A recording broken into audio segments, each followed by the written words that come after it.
Viral Dubai একটা dessert. এটা হচ্ছে বেসিক্যালি তুমি পাউরুটির মধ্যে চিজ দিতে পারো বা ক্রিম দিতে পারো, এটা সবাই বলছে। সো আমিও চলে আসলাম ভাইরাল এই রেসিপিটা ট্রাই করতে। আমি নিচ্ছি ব্রাউন ব্রেড, যেহেতু আমার বাসায় এই ব্রাউন ব্রেডই অ্যাভেলেবেল ছিল। দেন আমি ডানোর এই ক্রিমটা ইউজ করেছি, এটাও আমার বাসায় অ্যাভেলেবেল ছিল। আপনারা যেরকম ধরনের যেটা থাকে আপনাদের হাতের কাছে ওইটা ইউজ করতে পারেন। অ্যান্ড চা আমার অলরেডি আগেই বানানো ছিল, ওইটা থেকে জাস্ট আমি একটু সুগার অ্যাড করেছি।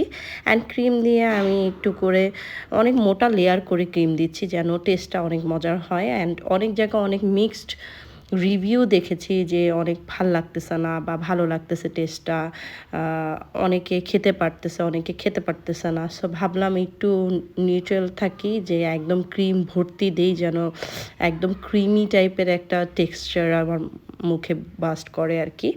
দেন আমি পাতিল থেকে উঠিয়েই ছেঁকে সুন্দর করে চাটা দিয়ে দিয়েছি যেন সোক করে নেয় ফুললি। অ্যান্ড আমি এত ডেকোরেশন ভাই করতে পারবো না, আমি আমার মতো করে করছি জাস্ট ট্রাই করার জন্য এটা অ্যাকচুয়ালি কেমন টেস্টি। অ্যান্ড দুবাইতে যেহেতু প্রথমে ছিল দুবাই চকলেট ভাইরাল অনেক, আর এটাও এখন অনেক ভাইরাল। সো ভাবলাম রাবা খানের যে ভিডিওটা দেখেছি তারপরে ডিসাইড করলাম সব কিছু যেহেতু আমার কাছে আছে কেন না। দেন আমি দুইটা রেডি করেছি, যেহেতু আমার কোয়ান্টিটি দুইটার মতো করেছিল, সো আমি দুইটা করছি অ্যান্ড দুইটাই ইনস্ট্যান্টলি শেষ, এত টেস্টি ছিল। নাইম খুব পছন্দ করছে আর কি, ও ছোটোকাল থেকে চার সাথে একটু ব্রেড ভিজিয়ে খেতে পছন্দ করে, এই জন্য ওর কাছে খুব ভালো লাগছে। আমার কাছে ওকে ওকে লাগছে, আমার মেয়ের কাছেও ওকে ওকে লাগছে। সো এক একজনের টেস্ট বাট একরকম। সো আপনারাও ট্রাই করে খেতে পারেন।